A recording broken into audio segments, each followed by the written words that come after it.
Приветствую всех, мои дорогие, с вами снова Юрий Пузыревский, рад всех видеть, рад всех приветствовать. Напишите, из какого вы города, какая у вас сейчас погода. Я сейчас нахожусь в городе Минске, у нас минус 13 градусов тепла, достаточно, минус 13 градусов тепла, сказал, достаточно прохладно, но тем не менее эфир мы обязательно проведем, и я думаю, что мы его проведем в тепле. Жду вашу обратную связь. Как меня видно и как меня слышно, и будем начинать.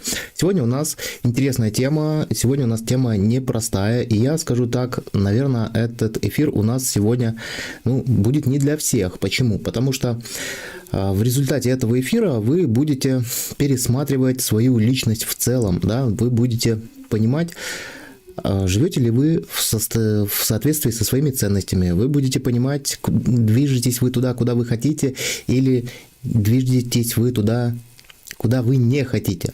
Но очень хорошим результатом будет этого эфира то, что вы сможете скорректировать направление своей жизни в ту сторону, куда вы действительно хотите. Кыргызстан минус 5, отлично. Я вижу, что пошла обратная реакция, появились зрители, появились ваши лайки. Друзья, распространяйте эти прямые эфиры тем, кому они могут оказаться полезными. Нам очень бы хотелось набирать больше зрителей. Сейчас у нас на канале, кто знает, сколько у нас сейчас на канале зрителей. У нас сейчас 39 634 зрителя. Давайте постараемся сделать, чтобы у нас стало 39 700. И это будет хорошим результатом. Поставим такую небольшую планку для себя, поэтому делитесь этими трансляциями, ставьте лайки, будьте активными в комментариях и будем начинать.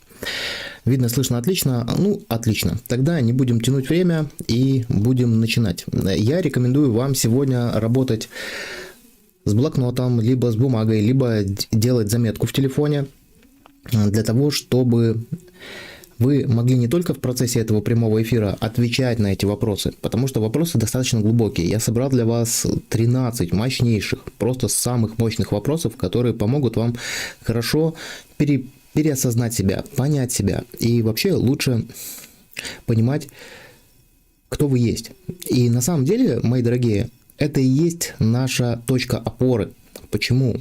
Потому что когда мы хорошо понимаем и осознаем, кто мы есть, тогда нам легче принимать решения, нам легче достигать целей, нам легче двигаться по жизни.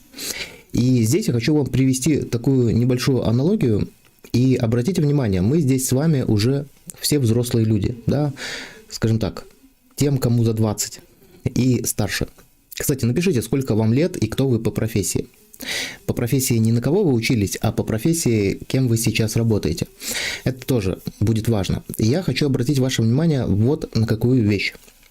Что если вы вспомните себя юным, молодым, я имею в виду в возрасте там 8, 9, 10 лет, наши дети, ну и вообще в целом дети, они очень быстро развиваются. Вот представьте, там, условно говоря, человек в 5 лет, он еще толком не умеет ни писать, ни читать, что-то умеет, какие-то буквы умеет писать, но в целом не так хорошо.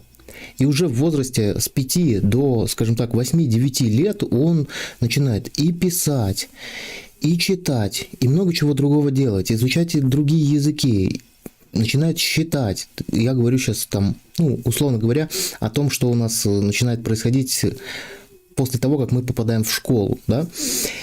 И на самом деле происходят колоссальные изменения, но самое интересное и самое полезное в том, что эти колоссальные изменения могут происходить и в вашей жизни тоже, пусть даже вы уже давно закончили школу, институт и так далее. И все это связано с тем, на мой взгляд, что маленькие дети, они очень пытливы, они постоянно задают вопросы. Если у вас есть дети, вы знаете, что у детей есть период, когда они прям каждый раз с чем-то новым столкнувшись, они постоянно вам задают вопрос.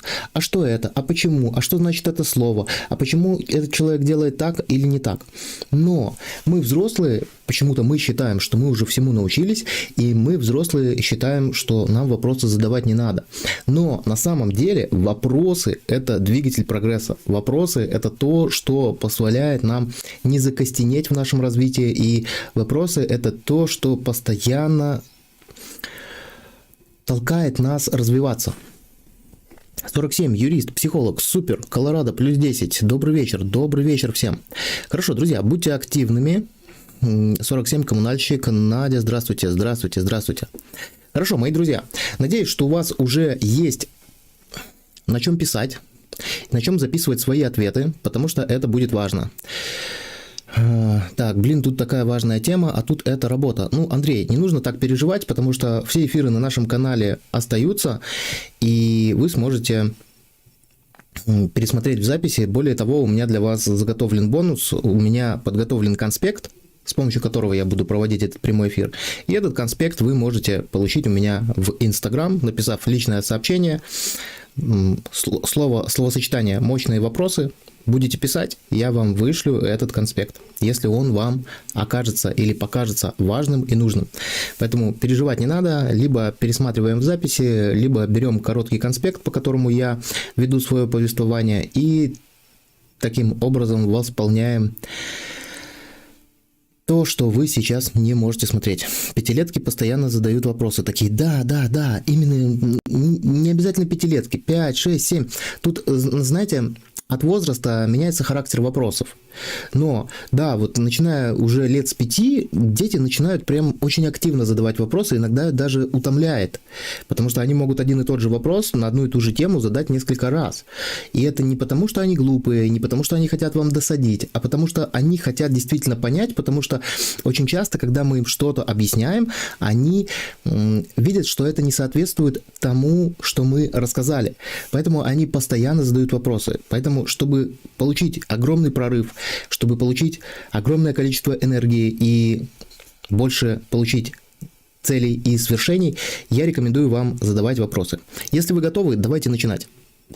Я думаю, что вы готовы. Вопросы лучше записывать и, самое главное, лучше на них отвечать письменно. Первый вопрос звучит так. Живете ли вы в соответствии со своими ценностями? Что здесь имеется в виду? Здесь нужно понять, какие у меня есть ценности, задать себе вопрос, что у меня ценно и что для меня важно. Когда вы понимаете свои ценности, вам нужно задать себе еще один вопрос. Вы поступаете в соответствии со своими ценностями, либо нет? Давайте простой пример. Вот есть молодой человек, который хочет строить карьеру там, в такой-то профессии, в такой-то компании. И он встречается с дилеммой. Вечером, под конец рабочего дня, к нему приходит босс и говорит: Сергей, у меня для тебя есть вот такое-то задание. Тебе придется остаться на работе на несколько часов, чтобы доделать вот этот проект. И, соответственно, после того, как ты доделаешь, мы будем рассматривать вопрос о твоем повышении. Казалось бы, все хорошо. И этот человек, условный Сергей, он этого хочет, и он с энтузиазмом берется за эту работу. Но когда время его рабочего дня подходит к концу, ему звонит жена и говорит, что: Сереж, привет, мой хороший. Ты помнишь, что мы сегодня с тобой идем в кино? Мы целую неделю планировали этот поход, и мы с тобой просто не можем туда не пойти. И в этот момент Сергею приходится делать выбор. Причем не простой выбор, а выбор ценностный. Что ему сейчас важнее? Его карьера, либо его взаимоотношения? Потому что понятно, что если он откажет или попросит перенести, то это как минимум не улучшит взаимоотношения. Либо, если он откажется от проекта, позвонит начальнику, скажет: вы знаете, нахер этот весь проект, не хочу я повышения, мне надо с женой идти в кино. Тогда он наступит на другую свою ценность, да, карьерный рост. И что ему делать? И здесь, на самом деле, нужно поступать в соответствии со своими ценностными ориентирами.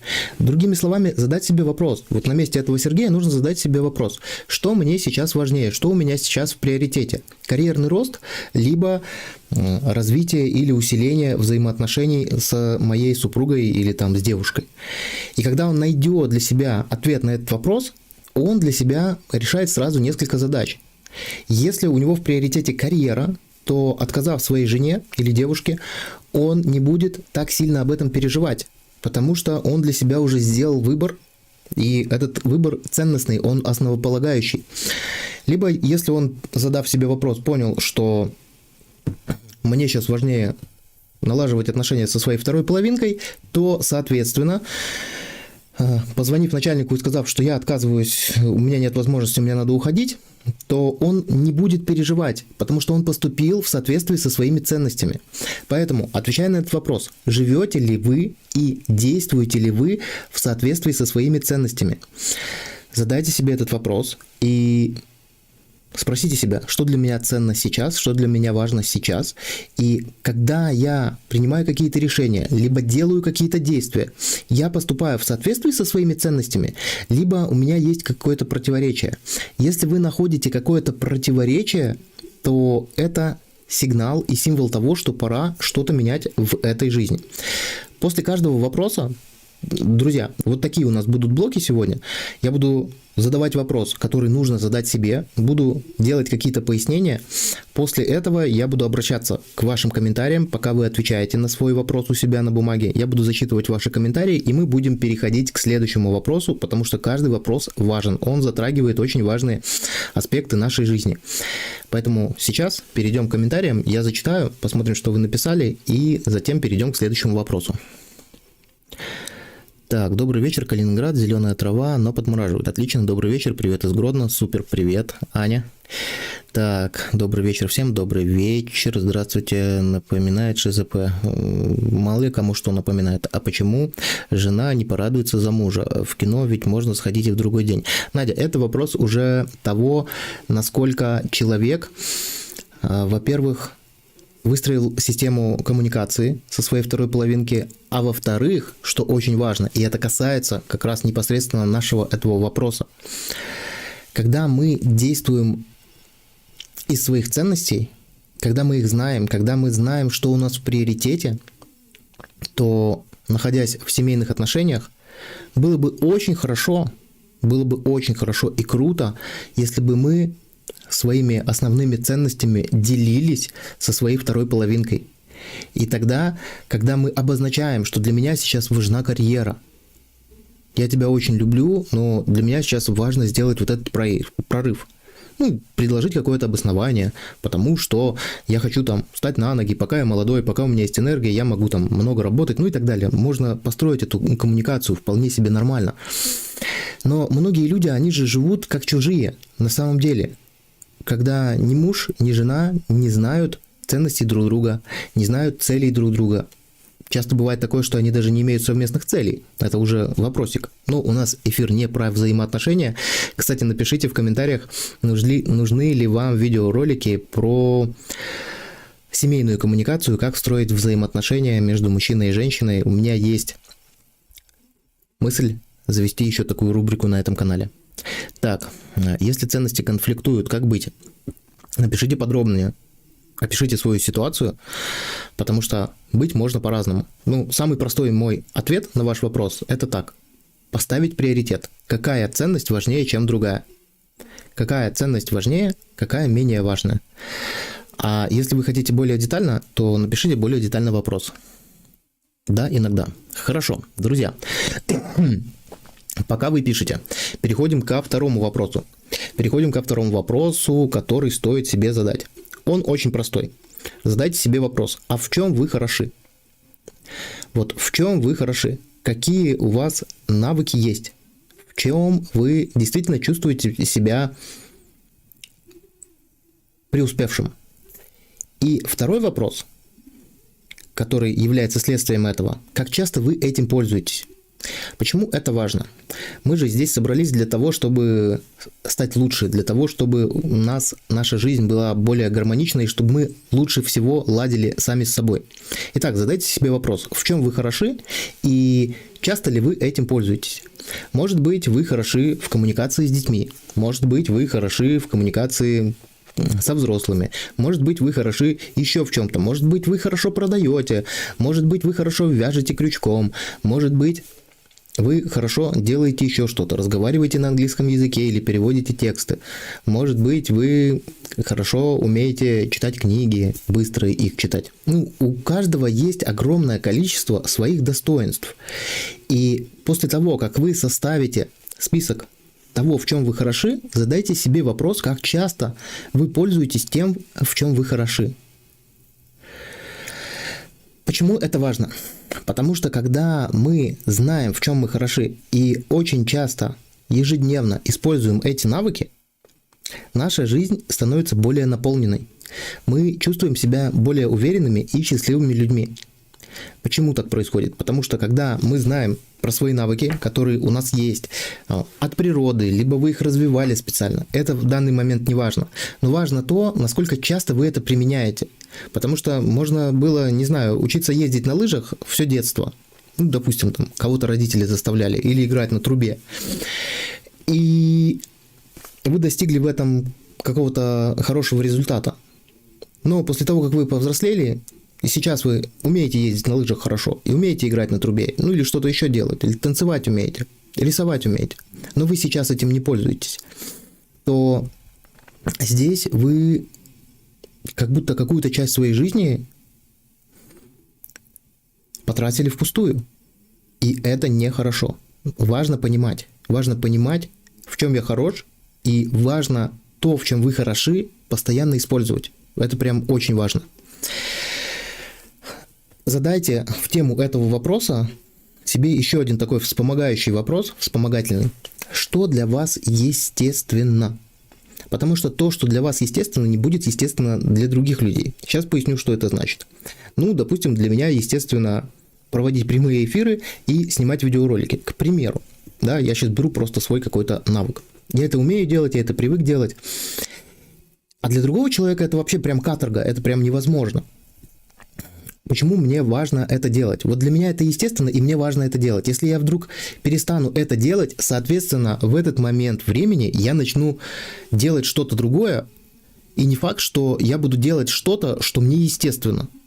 Например, не знаю, стану у станка, начну какие-нибудь детали вытачивать. Для меня это неестественно. Да? И если моя жизнь повернется так, что мне придется стать у станка, а не проводить с вами прямые эфиры, то я стану менее счастливым. Мне придется прилагать очень много усилий для того, чтобы освоить этот навык. И куда гораздо эффективнее и проще то, что вы умеете делать, то, в чем вы хороши, и то, что для вас естественно, не противоестественно, а именно естественно, вы будете чем чаще применять в своей жизни. Это очень сильно вас начнет продвигать. Следующий, это был второй вопрос. Мы его разобрали. Очень рекомендую с этим разобраться. Прям приводите список себе, в чем вы хороши, и затем вы анализируете и стараетесь свою жизнь построить так, чтобы то, в чем вы хороши, как можно чаще применялось в вашей жизни. Иначе какой смысл вообще? Я сейчас отвечу на ваши вопросы, и мы пойдем к третьему вопросу. Так, Аня пишет, очень нужны такие ролики про отношения. Так, не всегда. Оратор пользуюсь часто, очень супер. Ролики про семейные отношения и коммуникацию в них было бы очень классно. Хорошо. Ну, друзья, я, во-первых, не семейный психолог, но я просто понимаю по обратной связи, ко мне очень часто люди обращаются в личную практику, в личное консультирование с вопросами коммуникации, да, с вопросами, как мне построить отношения с мужем так, или как мне построить отношения с женой так, или с тещей, или с тестем, или там с мамой, или с папой. Есть много мыслей и соображений. Я думаю, что такую рубрику мы тоже запустим. Спасибо большое. Так, люди говорят, что хорошие ораторские способности и харизма определенно всегда со мной. Осталось найти нужное русло, чтобы приносило пользу. Вот смотрите, особенно если вам, Аня, говорят об этом люди. Мне кажется, что когда у нас есть какой-то талант, и тем более обратная связь идет такая, что у вас это получается хорошо, то, наверное, как-то даже, ну, скажем так, грешно этим не пользоваться. Я вот так вот бы сказал. То есть, не могу подобрать другое слово вместо грешно, но тем не менее. То есть, если у вас это есть, люди огромные деньги платят, проводят кучу часов тренинга, проходят обучение для того, чтобы улучшить свои ораторские качества. А у вас это есть. Конечно же, нужно найти тот аспект жизни, где это можно применять. И тогда, когда вы начнете это применять, вы будете себя чувствовать более счастливой. И да, нужно задаться вопросом, а какая вообще обратная связь ко мне приходит от людей, Вот за что вас хвалят, с какими вопросами к вам обращаются. И это будет как раз-таки хорошим индикатором того, какие полезные навыки у вас есть, если вам сложно определить их самостоятельно. Так, для меня многое естественно. Готовить, гостей встречать, развиваться и так далее. Очень здорово. Талант равно способность. Ну, в какой-то степени, да. Что такое способность? Способность – это некая предрасположенность, да, а талант – это, скажем, условно говоря, там сверхспособность. То есть, условно говоря, там 10 способных людей, 10 людей, способных петь, да, у них у всех есть способность, у них есть какая-то предрасположенность к пению, а есть человек, который талантлив, да, то есть у него эта способность, ну, на более высоком уровне, то есть он сверхспособный. Ну, можно так, такую градацию провести. Хорошо, мои хорошие, как вам наш сегодняшний стрим? Мы переходим к третьему вопросу, который стоит себе задать. Напоминаю, что можно и нужно делиться этими прямыми трансляциями, пусть наших зрителей становится больше. В этом году у меня на этом канале будет намного больше движухи, чем в прошлом. Так запланировано, мы уже второй прямой эфир проводим после длительного перерыва, и это не может не радовать. Будем встречаться по четвергам. Единственное, что вчера в четверг у меня не получилось, потому что у меня была запись к доктору, к которому я не мог попасть в течение месяца. Поэтому, извините, мои хорошие, не мог перенести. Сделал приоритет, выставил приоритет и поступил таким образом. Хорошо, следующий вопрос, который стоит себе задать, звучит так. Чем вы гордитесь? Это важно. Почему? Потому что, во-первых, мои дорогие, не так легко найти ответ на этот вопрос. Кажется, очень простой вопрос. Чем вы гордитесь? Можно быстро на него ответить. Но на самом деле, если подойти к этому вопросу сознательно, и, друзья, пишите списки ответов на те вопросы, которые я даю. Это очень важно. Вы потом будете с ними работать и будете проводить анализ. Что дает ответ на этот вопрос? Он дает вам вдохновение.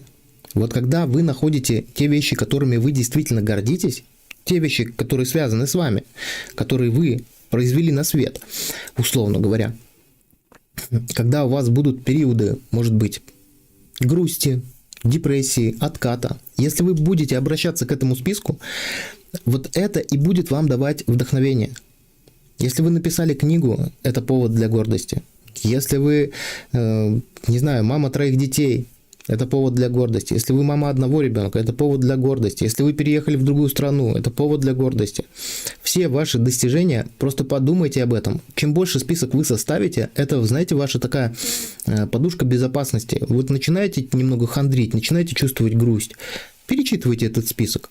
И ваша жизнь начнет, ваше эмоциональное состояние будет очень сильно изменяться. Хорошо. Друзья, горжусь своими детьми. Клара. Очень здорово. Но вы еще подумайте, чем вы гордитесь у себя. Чем вы в себе гордитесь. Это тоже важно. Хорошо. Переходим к следующему вопросу, который следует себе задать. Следующий вопрос звучит так. Что вы думаете о деньгах и об успехе? Задайте себе вопрос. И напишите ответы. Не надо в чат. Пишите у себя на листах. Это важно. Подумайте, какие ответы приходят. И здесь, смотрите, обычно люди пишут такие вот ответы, что чем больше денег, тем больше счастья. Что невозможно зарабатывать много денег, там, занимаясь любимым делом. И здесь выходят всякие разные ограничивающие установки по поводу успеха и успешности как таковой в какой-то деятельности. И, соответственно, про деньги очень много выходит негативных установок. Здесь задайте вопрос, насколько сильно деньги контролируют вашу жизнь. Это тоже под вопрос к этому вопросу. Что вы думаете о деньгах и о успехе? И насколько деньги контролируют вашу жизнь? Насколько ваш уровень счастья зависит от уровня денег? Насколько ваш уровень удовлетворения насколько вы довольны собой и насколько сильно это зависит от уровня вашего дохода. И, конечно, когда вы начнете задавать себе эти уточняющие вопросы, задавайте себе постоянно контрольный вопрос. Как я могу это изменить? Либо уменьшить влияние на деньги, денег на жизнь, либо увеличить уровень дохода. Смотрите, иногда мы сталкиваемся с такой ситуацией, что то, что я хочу делать, оно не соответствует тому, за что мне платят деньги. Такое часто случается. И самое главное, на самом деле, мои дорогие, каждый раз заходить к вопросам реализации через целеполагание.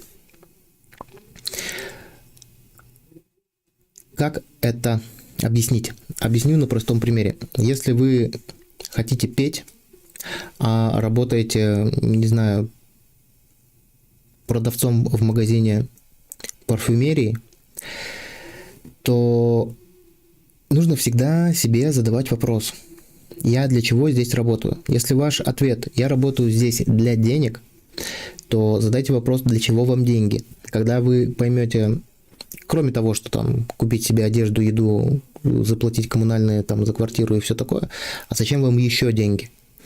И если здесь вы будете находить, что да, мне деньги для того, чтобы вкладывать в свой талант и развивать свой талант, допустим, пение, то проведя себя уже через такое минимальное целеполагание, вам работать просто будет легче. Когда вы будете понимать, что я работаю не только, там, условно говоря, за еду и одежду, но работаю еще для того, чтобы достичь того, что я хочу. А я хочу петь. Ну, к примеру. Хорошо, зачитаю ваши комментарии. Друзья, уловили этот вопрос? Что вы думаете о успехе и деньгах? Прям составляем список всех установок и убеждений, и потом проверяем, насколько деньги контролируют вашу жизнь, контролируют ваш уровень счастья. И третий вопрос в этом же вопросе: как я могу это изменить? Я пока зачитаю ваши комментарии. Так, горжусь тем, что мне говорят, что у меня хороший голос, но стать профессиональной певицей не могу. Возраст, некрасивые губы, нет средств и связей. Вот смотрите, Елена, у вас столько здесь есть предубеждений. Что значит некрасивые губы? И откуда вы взяли, что у вас губы некрасивые? Вот вам говорят люди, что у вас красивый голос. А говорят ли вам люди, что у вас некрасивые губы? Я думаю, вам бы уже кто-то сказал об этом. Во-вторых, я не знаю, у каждого человека форма губ определенная, да? Это то же самое, как, не знаю, у каждого человека свой разрез глаз, у каждого человека, вот, хороший пример, у каждого человека свои отпечатки пальцев, да? Они все уникальны. Это то же самое, что говорить: у меня некрасивые отпечатки пальцев. По-моему, звучит бредово. Ну и в конце концов, если вы стесняетесь своего внешнего вида, есть очень много исполнителей без лица. Они просто хорошо поют, но нигде они не тот самый. И здесь, там вот эти все рассказы про возраст и все такое. Почему вы рассматриваете свой возраст как недостаток? Почему вы не рассматриваете свой возраст как достоинство? Потому что вы более опытная, будете меньше делать каких-то ненужных шагов, вы менее эмоционально, чем там подростковый возраст, условно говоря, там молодые, вас не занесет там в какую-нибудь, вам не снесет крышу от популярности. Почему вы рассматриваете свой возраст как какое-то ограничение? Связи – это вообще отдельная история. Связи, во-первых, можно наработать, а во-вторых, не всегда они сейчас в современном мире нужны. Возможно, вы просто хотите стать певицей, которую там продвигают, у которой есть там, не знаю, продюсер и так далее. Это круто, но посмотрите, многие молодые ребята сейчас занимаются самопродюсированием, поэтому здесь я считаю, что нужно поработать вам с коучем или с психологом, чтобы эти все тормоза в виде убеждений немного с себя поснимать. Так, не в деньгах счастье, но и без них никак. Счастье в нас. Иногда понимаешь, что все отлично, но что-то как будто не то. И не понимаешь, в чем дело. Деньги – это подушка безопасности. Вот видите, у каждого свое мнение насчет денег. Для Нади деньги – это подушка безопасности. Супер. Здравствуйте, здравствуйте. Деньги – это возможность, успех, хороший результат при достижении цели. Скажите, пожалуйста, вот, Клара, я сразу задам вопрос. Можно ли иметь хороший результат и успех в какой-то деятельности, но без денег? Вот подумайте над этим вопросом.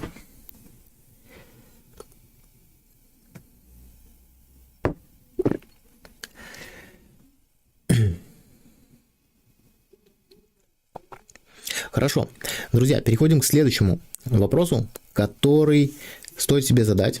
Вы наверняка уже слышали этот вопрос не раз, но я не думаю, что вы всерьез им задавались. Что бы вы делали, если бы неудача была исключена? Чем бы вы занимались, если бы вы точно знали, что у вас будет это получаться? Вот что бы вы делали реально? Вот сейчас постарайтесь создать такую рамку, постарайтесь сейчас представить, что нету ограничений. Вот все, чем бы вы не стали заниматься, вас привело со временем к определенному успеху. То есть неудачи быть не может. Попробуйте в этой рамке немного подумать. И что бы вы реально делали? Что бы вы реально делали? И здесь, знаете, какие вопросы вам еще помогут? Чем бы я занимался, если бы у меня не было страха? Что бы было в вашей жизни, если бы не было пределов ваших возможностей? Если вы себе позадаете вопросы эти, по-настоящему, по-серьезному позадаете эти вопросы, вы поймете одну простую вещь. Вот эти вопросы, они к чему вас приведут? Они вас приведут к тому, что все, что вас сдерживает, это вы сами. Реально это так. Вот этот вопрос, что бы вы делали, если бы вы знали, что неудача невозможна, то есть, что неудача исключена, он вообще-то про страхи, про страх неудач. Да? Что бы вы делали, чем бы вы занимались, если бы у вас не было страха неудач? Что бы вы прямо сейчас сделали, или в какую область человеческой жизнедеятельности вы бы подались, если бы понимали, что все обязательно получится? Стала бы певицей. И хорошо. Светлана. Елена Ким стала бы певицей. Угу. А задайте себе вопрос. Что меня сдерживает? Что конкретно меня сдерживает от того, чтобы стать певицей? И здесь, вот в данном случае Елена, и вы, все остальные, кто нас смотрит, тоже составляйте список. Что вас сдерживает? Что вас сдерживает? Вы обнаружите, что все эти причины, они лежат внутри. И, конечно же, каждому этому пункту задайте потом вопрос, как я могу это изменить? Да, возможно, у вас на это уйдет много времени, чтобы это изменить, но, поверьте мне, это изменить реально. Вон, Клара уже...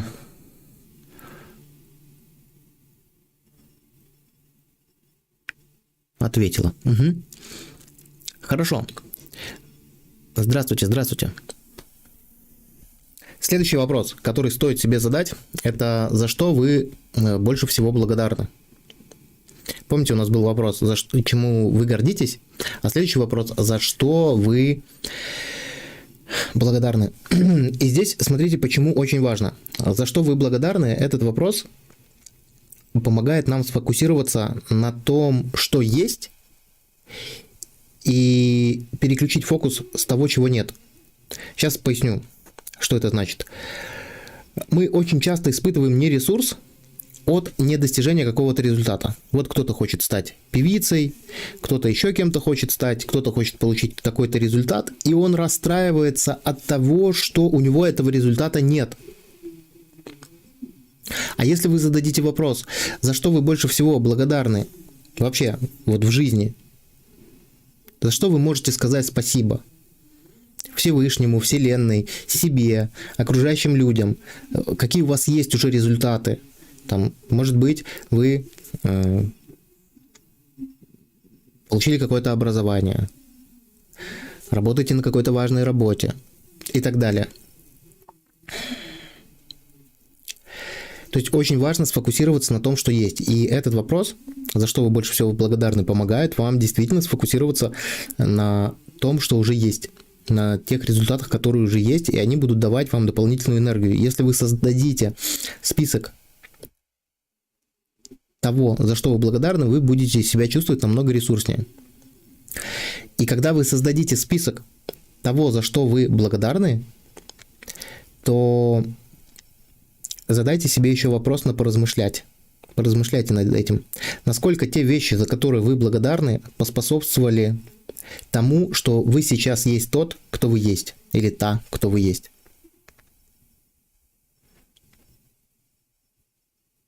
Угу. Надя пишет: я бы переехала из Нью-Йорка в Москву и открыла бы медицинскую практику, но меня сдерживает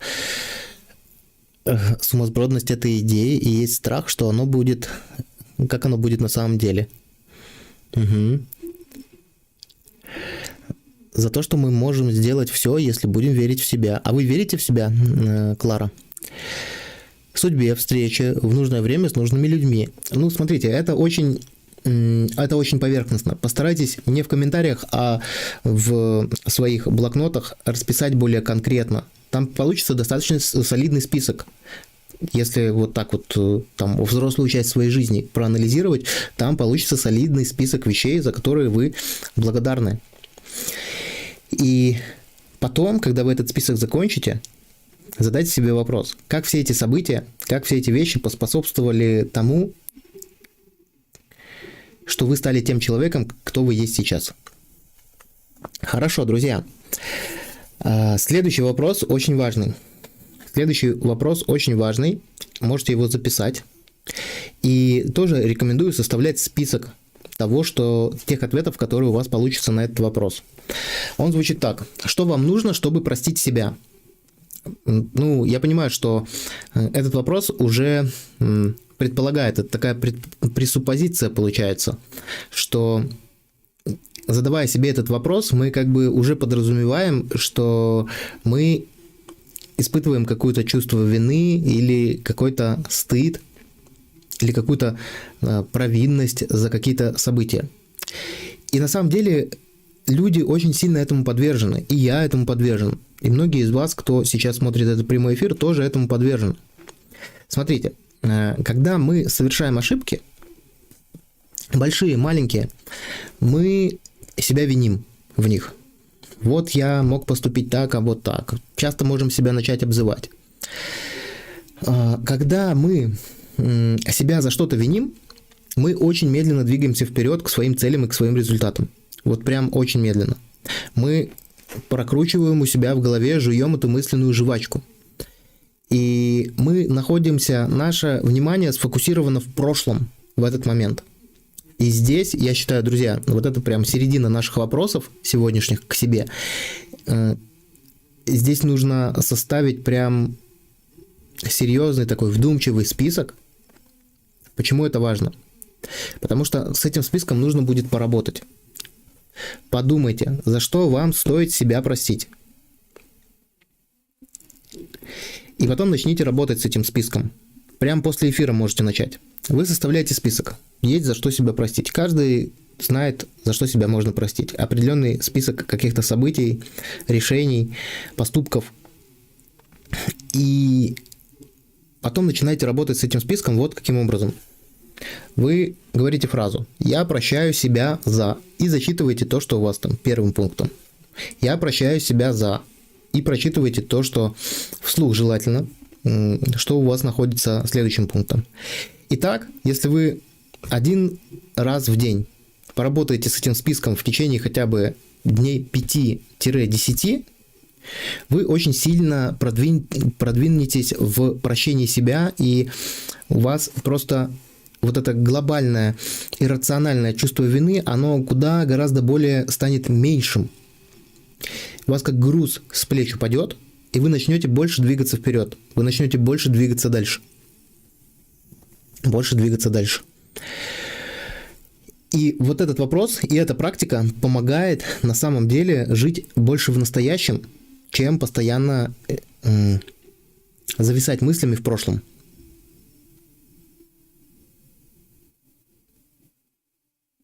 Супер, спасибо, что вы пишете, Клара. Я верю в себя после практики и техник, проделанные мной и ваших видео. Благодарю вас. Супер, спасибо. Спасибо, друзья, что вы пишете активно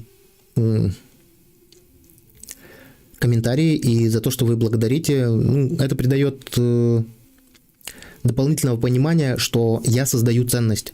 Если вы испытываете благодарность, то как вы можете эту свою благодарность, кроме слов, еще реализовать? Поставьте лайк этой трансляции, поделитесь этой трансляцией с теми людьми, кому она может оказаться полезным, расскажите своим друзьям, как мои видеоролики в какой-то момент времени повлияли на вашу жизнь.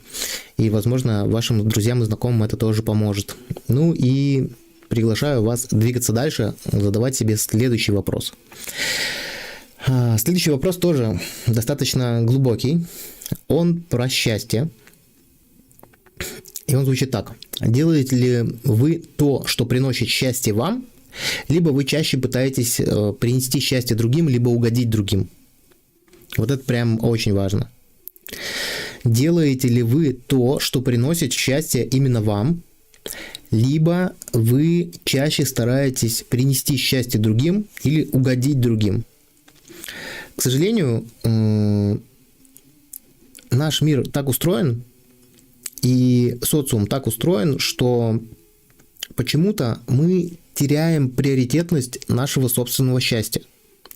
Ну, смотрите, человек, который больше старается сделать удобно, хорошо, выгодно себе, его называют эгоистом. Эгоист даже в последнее время, мне кажется, да даже не в последнее время, в принципе, стало таким словом, ну, скажем так, ругательным, да? А ничего плохого в этом нету. Вот вообще ничего плохого в этом нету. Когда для вас ваше счастье в приоритете. Мы для чего, если по большому счету задуматься, живем на свете? Для того, чтобы делать счастливыми других, либо для того, чтобы прожить счастливую жизнь? И здесь, конечно, нужно сделать моральный выбор. Иногда, делая счастливым себя, мы можем, как нам кажется, сделать несчастливыми кого-то другого. Ну, например, если я буду выбирать себя, в первую очередь, свое какое-то счастье, удовлетворение от своей жизни, там может страдать моя жена, к примеру, да. Но здесь вопрос баланса. Поэтому задайте себе вопрос. Что вы чаще делаете? То, что приносит счастье вам, или то, что приносит счастье другим? И постарайтесь сделать так, чтобы ваше счастье являлось у вас в жизни приоритетом. Это прям очень важно. Какое есть упражнение? Упражнение называется «Стоп».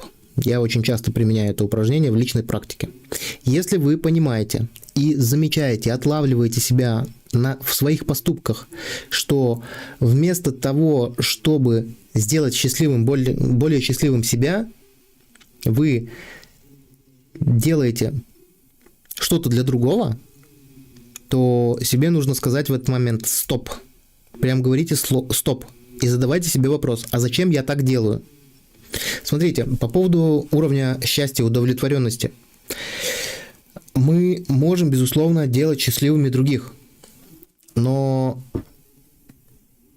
условно говоря, нам нужно, чтобы наш стакан внутренний, да, наша внутренняя наполненность, она была соответствующей. То есть, смотрите, если вода – это счастье, а мой сосуд внутренний, в котором я могу носить счастье, пустой, то как же я могу делиться этим с другими? Я, получается, привожу себя, условно говоря, к обезвоживанию. А если у меня стакан моего счастья, я сам восполнен собой, и есть еще какой-то источник, который будет наливаться, что счастье льется через край, то есть мы делимся излишками. А вот сейчас в моем стакане, условно говоря, не хватает.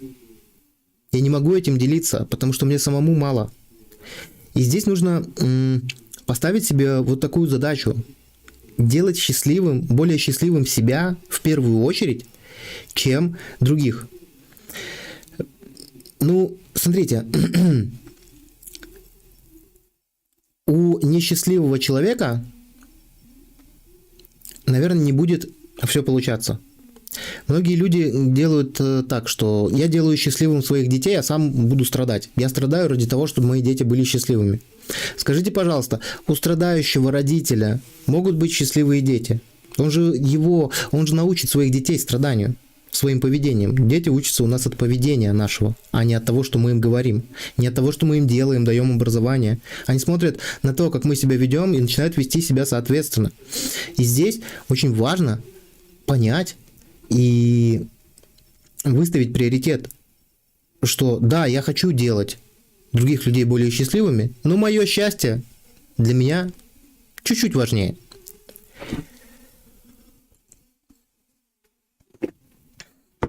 Упражнение на эту тему заключается в слове «стоп». Если вы замечаете, что вы делаете кого-то счастливым поперек себе, поперек своим интересам, поперек своему счастью, запоминаем, говорите сами себе слово «стоп» и затем задаете вопрос: а зачем я так делаю? Ищите ответы, находите и исправляйте эту ситуацию. Следующее упражнение, которое вы можете сделать по счастью, запишите себе на своих листах ответ на вопрос, что вы можете сделать каждый день для того, чтобы стать на 1-2% счастливее.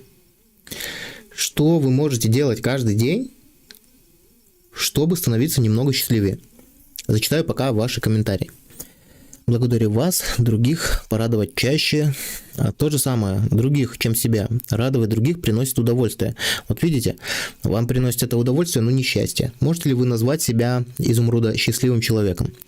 Думаю, это убеждение, что я в семье первенец. Может быть, сейчас стало свои интересы ставить выше, но экологично. Совершенно верно. И как вы себя от этого чувствуете, Клара? Напишите.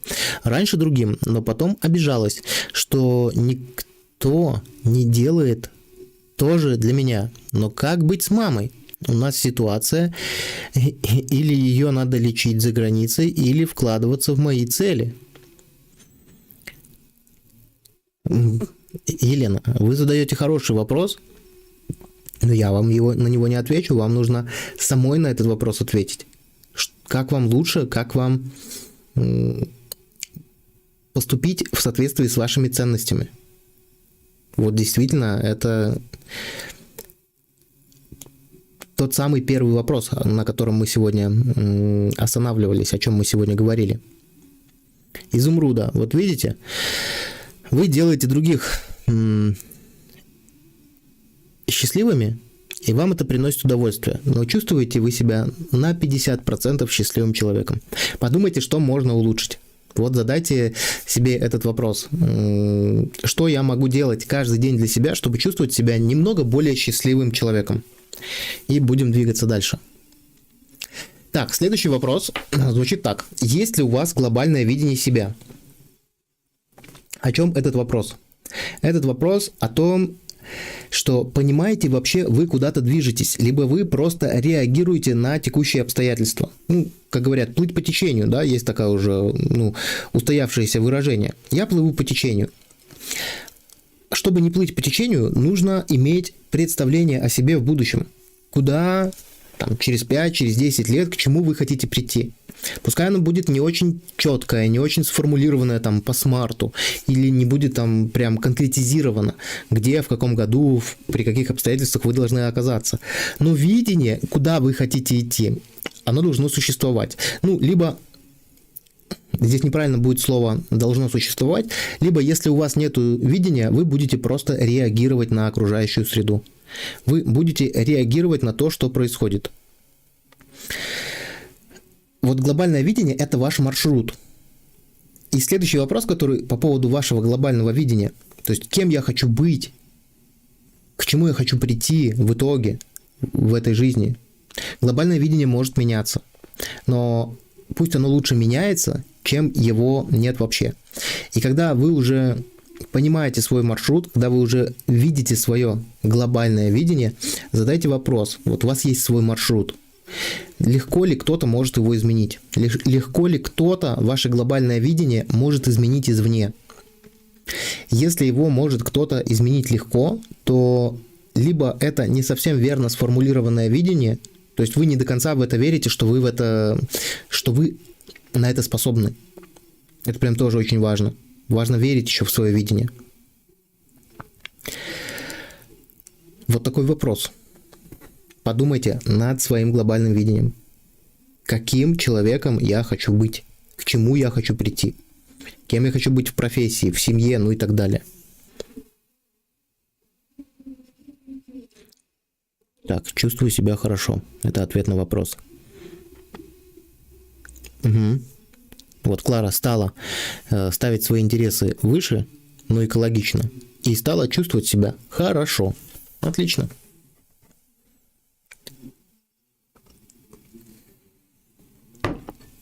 Хорошо, друзья. Как вы по энергии, как вы себя чувствуете? По шкале от 1 до 10 оцените свое состояние. Дайте мне обратную связь. Не утомились вы еще? У меня еще для вас есть 4 хороших вопроса. Напоминаю, что конспект, по которому я веду эту трансляцию, вы можете получить у меня в Инстаграме. Находите Юрий Пузыревский. Подписывайтесь на Инстаграм. Пишите личное сообщение.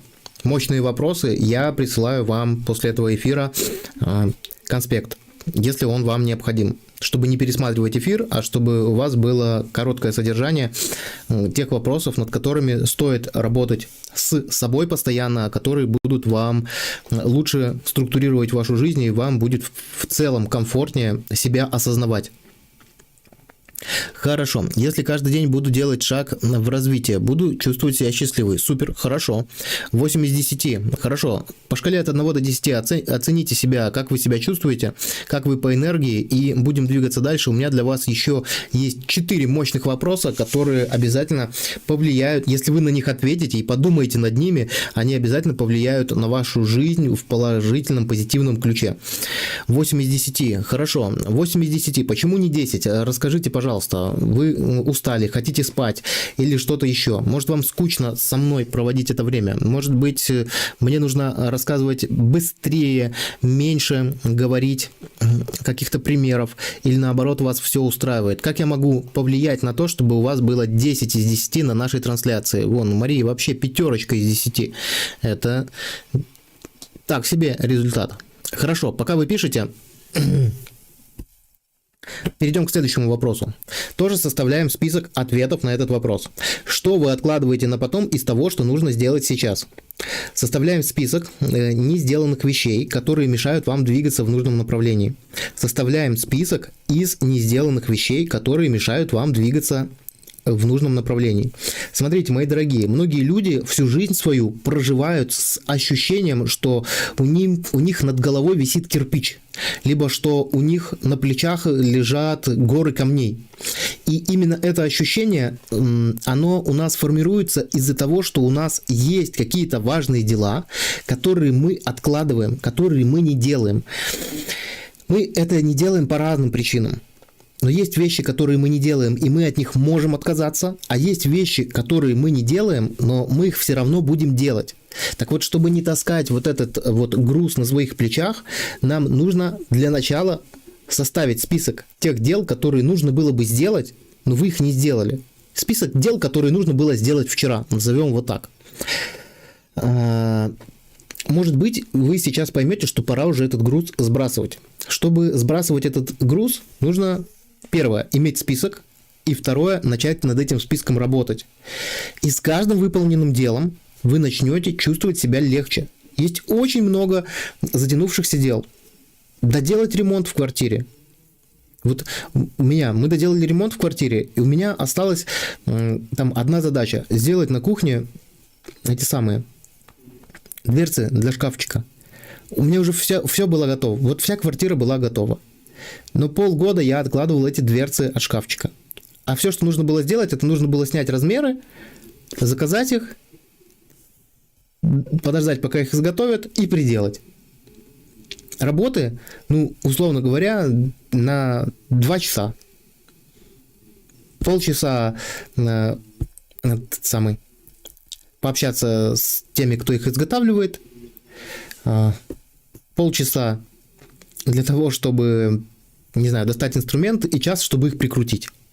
Это если делать самостоятельно. Если делать не самостоятельно, можно было еще сэкономить время. Но полгода на мне лежал этот груз. Конечно же, после того, как это дело завершилось, стало легче. Намного легче стал себя чувствовать. Почему? Потому что просто сделал. Но почему я это сделал? Я же мог до сих пор откладывать. Вот реально мог до сих пор откладывать. Но я это сделал для того, чтобы сбросить этот груз. Так, шикарное состояние с вами. Изменить можем только мы сами себя, а никто другой. Супер, супер, супер. Хорошо. Много чего откладываю. Супер. 8 из 10, потому что устала. Ну, Надя, у вас сейчас такой период, у вас малыш растет. Как он, кстати, поживает? Хорошо. Друзья, уловили смысл вопроса. Что вы откладываете на потом, что нужно было бы сделать уже сейчас, уже сегодня? Отвечаем на этот вопрос, составляем список и начинаем потихоньку с этим работать.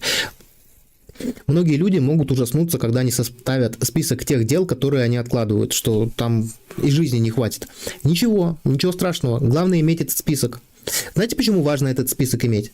Потому что когда вы имеете этот список, и у вас появляется свободное время, вместо того, чтобы сидеть в ТикТоке, там, в Инстаграме, в Ютубе или где-то еще, смотреть тот контент, который не приносит вам пользу, а просто заполняет время ваше, вы можете обратиться к этому списку и начать делать что-то полезное для себя, тем самым разгружая себя. Вы не представляете, насколько это сильно дает вам отток энергии. Все незавершенные дела, они прям очень много вытягивают энергии. Есть незавершенные дела, с которыми можно попрощаться, принять решение, что я это делать уже точно никогда не буду. А есть те, которые мы не можем завершить. Вот я в своем случае не мог бы сказать: ай, все, я уже никогда это делать не буду. Я не буду доделывать последний шаг в ремонте квартиры. Я не мог это сказать. Поэтому пришлось доделать. Хорошо. Малыш хорошо поживает, тоже слушает эфир. Очень рад. Сделала все техники, рассказанные вами, и стала ресурсной. Каждый день пишу планы, работаю по плану. Супер. Вот это прям образец для подражания. Так, как понять знание вредное или полезное? Как определить? Ну, смотрите, если это знание вам приносит пользу, то оно полезное. Если оно просто тратит ваше время, то, наверное, оно, скорее всего, либо вредное, либо бесполезное. Ну, вот так и определить. Просто, не знаю, потратив какое-то энное количество часов на какой-то определенный тип контента, просто задайте вопрос: это мне пользу принесло или не принесло? Вот и все. Полистайте свою ленту, там, не знаю, Инстаграма, Фейсбука, ТикТока, Контакта, чего угодно. И посмотрите, насколько там реально полезных вещей, которые вы в жизни применяете. Из того, что вы просматриваете ежедневно, вы что-то делаете или нет. Для кого-то и мой канал может оказаться бесполезным занятием. Если вы просто слушаете, может быть, вас мой голос успокаивает. Ну, если успокаивает, хорошо. А если то, что я рассказываю, вы не применяете в своей жизни, то, скорее всего, это может оказаться вредным контентом. Кстати, в очередной раз я вам напоминаю, что можно поставить лайк этой трансляции, поделиться этой трансляцией со своими друзьями, если то, что я вам рассказываю, является для вас полезным. Нам очень будет приятно, если вы это сделаете, и будет очень хорошо, если наших зрителей будет становиться больше. Так, 8, потому что у нас час ночи. Понял, хорошо. Тогда не будем задерживать тех, у кого час ночи, и будем двигаться дальше. И следующий вопрос стоит себе задать вот какой. Какие у меня есть плохие привычки? И как я могу их изменить? Под плохими привычками, друзья, я имею в виду не вредные привычки, а плохие. Сейчас поясню, что значит плохие привычки. Мы почему-то привыкли считать под вредными привычками это те привычки, которые приносят вред нашему здоровью. Там курение, алкоголизм, там, я не знаю, поедание сладостей, ну и все, что с этим связано, да? Но есть другие плохие привычки. Они не связаны с вашим здоровьем, но они не делают вашу жизнь лучше. Например, привычка опаздывать, привычка поздно ложиться спать, привычка ругать себя, привычка обесценивать себя и других, привычка тупить в телефоне, ну и так далее. У нас есть очень много плохих привычек, а в основном наша деятельность складывается из привычек. И, соответственно, мои дорогие, нужно составить список плохих привычек. Вот не будь у вас этой привычки, ваша жизнь стала бы лучше. Что бы вы записали в этот список? Не будь у вас этих привычек, ваша жизнь стала бы лучше. Что бы вы записали в этот список? Когда у вас есть список, нужно составить план по изменению. Что это значит? Смотрите, я не думаю, что вы напишете больше, чем 10 плохих привычек. Вот не думаю. Просто есть какие-то привычки, которые, изменив, у вас жизнь улучшится. Смотрите, а что такое 10 привычек? Если у вас список из 10, а может быть даже меньше привычек, которые стоило бы изменить, то возьмите дельту в год. Если у вас, допустим, 10 привычек, то у вас чуть больше месяца на изменение каждой. И если вы в течение месяца будете работать над своими опозданиями, если у вас есть такая привычка, над своим, не знаю, там, обесцениванием других или руганием себя, если вы уделите каждой привычке достаточно времени, не один день, и не будете менять привычки все сразу, а начнете менять их потихоньку, по одной. Даже если вы за год измените одну или две привычки, это уже будет огромный прогресс. Поэтому здесь нужно просто иметь список и подумать, сколько я даю себе времени на изменение этого. И работать сразу только над изменением одной привычки. Прям сознательно внедрять это все. И тогда у вас будет получаться намного лучше. И у вас уже будет привычка менять привычки. И это тоже хорошо. Хорошо. Еще два вопроса. Еще два вопроса, которые заставят вас изменить свою жизнь. Дайте мне обратную связь. Как вы сейчас по энергии? Мы сколько уже в эфире? Час с небольшим, но скоро уже будем заканчивать. Поставьте лайк этой трансляции и поделитесь этой трансляцией с теми людьми, которым вы думаете, она может оказаться полезной. Так, недавно был спор с другом о привычное состояние и комфортное состояние. Друг стоял, что привычка равно комфорту, что это одно и то же. Я был бы вам благодарен, если вы не так спешили, потому что я все комментарии практически читаю, и постарались более четко писать. Смысл вопроса, что привычка равно комфорт, может быть. Может быть. Ну, в какой-то степени да. Ну, допустим, если я всегда опаздываю. Вот у меня привычка опаздывать. Когда я опаздываю, да, то есть я опаздываю из-за чего? Из-за того, что мое время, которое я должен был потратить, допустим, на дорогу, было занято чем-то другим. Мне в этом процессе было комфортно. Но когда я опоздал, мне может быть некомфортно перед этим человеком. Но я же опаздываю не просто так, а по какой-то причине. А причина это... То есть я занимаюсь какими-то делами вместо того, чтобы я должен был ехать, проводить время. Либо давайте еще какую-нибудь привычку разберем. Ну, допустим, я ругаю себя. Называю себя постоянно там словом «олень». Там, провел эфир – олень, не провел эфир – тоже олень. Там, ну, разные всякие вещи у меня происходят. Чувствую ли я себя при этом комфортно? Ну, не знаю. Возможно, да, но скорее нет. Вот на ваш вопрос, скорее я бы ответил, что нет. Вот можете отправить этот эфир вашему другу, я бы сказал, что привычка не равно комфорту. Мне кажется, это разные вещи. Так, зависаю в ТикТоке часами, ложусь спать в разное время. Сочувствую. Я тут... О, у Изумруды поднялась уже на 10 из 10. А, у Изумруды и было 10. Хорошо. Друзья, следующий вопрос. Предпоследний вопрос, который я вам задам, который стоит задать самому себе, это в какой из сфер жизни вы застряли в развитии? Что это значит? Ну, у нас много сфер жизни. Работа, взаимоотношения, финансы, спорт, здоровье. У каждого это количество сфер жизни определенное свое. И по идее, в идеальном мире, нам было бы хорошо, чтобы мы в каждой из сфер жизни хоть немного доразвивались.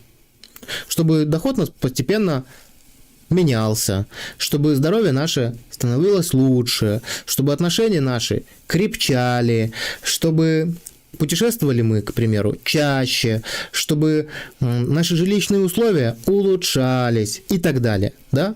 Это в идеальном случае, в идеальной картине мира. Но во многих случаях какая-то или какие-то из сфер жизни могут застревать, не развиваются. Может быть, вы живете в той квартире, в которой уже долго-долго живете, и вас, в принципе, все устраивает, но можно было бы что-то изменить. Или, может быть, отношения, или, может быть, работа. Вы работаете там, не знаю, программистом такой-то категории на такой-то работе, и вас, в принципе, все устраивает, но динамики вперед нету. Да? Подумайте, есть ли у вас застрявшие сферы жизни, которые давно не менялись, которые давно не улучшались. И, конечно же, когда вы найдете такие сферы, задайте себе вопрос, ну, во-первых, первый вопрос, это какая из сфер жизни перестала развиваться, а второй вопрос, что можно с этим сделать. Когда вы определили, какая из сфер перестала развиваться, просто наметьте в этой сфере какие-то цели, какие-то небольшие хотя бы цели. Ну, допустим, мы с женой там давно уже не ходили в кино. А может быть, нам начать ходить в кино хотя бы раз там, в 2 месяца? Ну, если у вас сфера отношений застряла. Или там квартира, там, жилищные условия у вас застряли, не улучшаются. А может быть, мне обои переклеить для начала? Ну, или что-то в этом роде. Или там моя работа. В принципе, моя работа меня устраивает. А может мне попросить повышения зарплаты, да? Какие-то цели нужно наметить для сфер жизни, которые застыли. Потому что когда мы не развиваемся в какой-то сфере, мы стоим на месте, это грустно. У нас драйва в жизни нету. Это печально. Привет с Камчатки. Евелина, приветствую. Евелина, кстати, учится у нас на курсе NLP практик и очень часто является моим коучи. Что значит коучи? Это человек, который обращается за услугами коуча. Очень крутой человек, который получает очень крутые результаты. Я вот заряжаюсь, на самом деле, в том числе от сессии с Евелиной. Когда я работаю как коуч, я об вас, Евелина, заряжаюсь. Бывает что-то полезное, но и бесполезного хватает. Да, много кушать, материться, есть те же, да, есть, это то же самое привычки. Хорошо, мои дорогие. Последний вопрос, который стоит себе самому задать. Что я делаю сегодня, то есть каждый день, чтобы моя жизнь стала немножко лучше? Что я делаю сегодня, или что я сделал сегодня, или что я сделаю сегодня, что я сделал сегодня, либо что я сделаю сегодня, чтобы завтра моя жизнь стала немного лучше. Выберите какое-то одно действие небольшое, которое вы можете делать каждый день, чтобы хотя бы на 0,5% ваша жизнь становилась лучше. И таким образом, за год, представьте, за год, если вы будете на 0,5% улучшать вашу жизнь, то вы на 50%, ой, на какой 50%? 365, вы на 150%, даже на 180% увеличите, улучшите свою жизнь. Последний вопрос на сегодня. Что я делаю сегодня, чтобы моя завтра жизнь стала лучше? Многие ведь люди хотят улучшений, но они ничего не делают. Смотрите, каждый день он бесценен. Каждый день можно делать какое-то одно небольшое действие. Какое-то планирование, какой-то звонок, какой-то расчет и так далее. Но мы очень часто, за счет того, что задача очень большая, мы очень часто к ней не прибегаем вообще. Я хочу стать певицей. Что я каждый день делаю для того, чтобы стать певицей? Я хочу стать счастливым. Что я каждый день делаю для того, чтобы стать счастливым? Я хочу зарабатывать больше денег. Что я каждый день делаю? Маленький шаг, чтобы зарабатывать больше денег. Я об этом думаю. Думать – это не действие, друзья. Думание – это не то. Все результаты, которые есть вокруг вас, они созданы человеческими руками. Даже этот прямой эфир. Он как бы вроде находится в интернете. Но были люди, которые сделали видеокамеру, были люди, которые сделали микрофон. Есть человек, который непосредственно сейчас сидит, своими руками машет, своими голосовыми связками создает эти звуки, которые превращаются в слова и доходят до ваших сердец. Есть люди, которые обеспечивают интернет-соединение. Это все делается руками. Все результаты в нашей жизни делаются так или иначе руками. Даже несмотря на то, что вам кажется, что я сейчас создаю этот эфир по большому счету ртом, все равно его создаю руками. Пишу описание. Много чего я делаю руками. Даже разговариваю с вами руками. Поэтому последний, заключительный вопрос на сегодня. Задайте себе вопрос. Что я делаю сегодня, чтобы завтра моя жизнь стала лучше? И на этом мы завершим 13 вопросов. И у нас остается еще немного времени для того, чтобы пообщаться в свободном формате. Я попрошу у вас обратную связь. Какой из вопросов для вас оказался самым мощным, самым лучшим, самым продвигающим вперед? Я жду от вас обратную связь, мне это очень важно. Какой из этих 13 вопросов оказался для вас самым мощным? Пока вы пишете свою обратную связь, напоминаю, что для того, чтобы получить конспект этого видео, вы можете написать мне в Instagram «Мощные вопросы». Словосочетание «мощные вопросы». Когда эфир закончится, я буду рассылать всем конспект, кому он необходим. Делитесь этими эфирами, подписывайтесь на канал, если вы еще не подписаны, ставьте лайки, распространяйте эту информацию, чтобы более счастливых и осознанных людей становилось больше. Хотя на самом деле, друзья, здесь было больше, чем 13 вопросов, потому что к каждому из основных 13 вопросов были еще какие-то подвопросики. Но, тем не менее, они были важными. Так, я живу на самотеке, чтобы не цепляться к каждой мелочи, так и нервы не порчу. Что считается действием для улучшения жизни? Надя, в вашей жизни есть что-то, что вас не устраивает? Пойдите вот таким путем. Есть ли в вашей жизни что-то, что вас не устраивает? Так, проработаю, все получится. Я хочу вас поблагодарить. Благодаря вам я справилась с вредной привычкой. Ура! Наталья, расскажите, с какой привычкой вы справились. Это очень важно. Друзья, и дайте, пожалуйста, обратную связь по этому прямому эфиру. Какой из этих 13 вопросов для вас оказался самым мощным? Для меня мощный вопрос был, чем можно гордиться. Надя, супер, очень крутой вопрос. Он реально дает ресурс. Когда вы задаете себе вопрос, чем можно гордиться, и имеете список, это вообще, это список, это ваша коробочка с энергией. Чувствуете себя плохо, перечитали список и думаете: о, вот это я молодец, или вот это я умница, если вы девушка. Все, пошли двигаться дальше. Так, для изумруда оказалось закрывать вопросы и накопившиеся дела. Супер, супер. Хорошо, друзья, если вам понравился этот эфир, в качестве благодарности отправьте одному своему знакомому этот прямой эфир, кому он может показаться полезным. Ну и не забывайте ставить лайки, потому что это тоже важно для продвижения этой информации и этих прямых трансляций. Так, друзья, жду еще немного от вас обратной связи.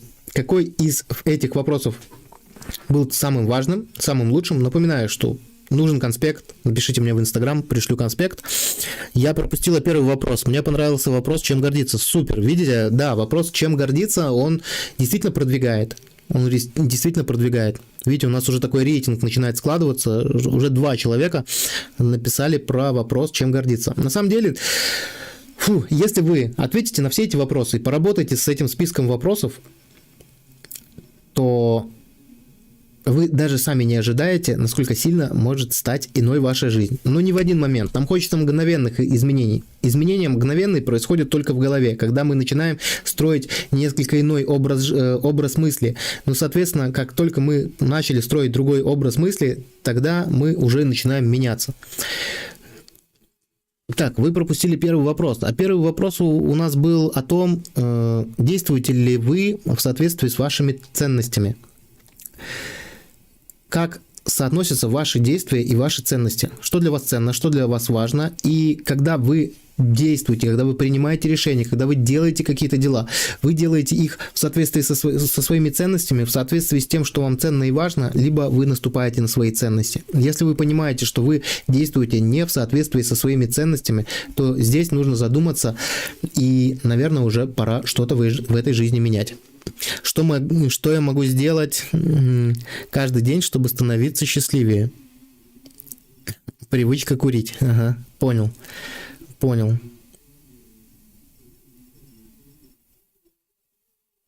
Смотрите, Наталья.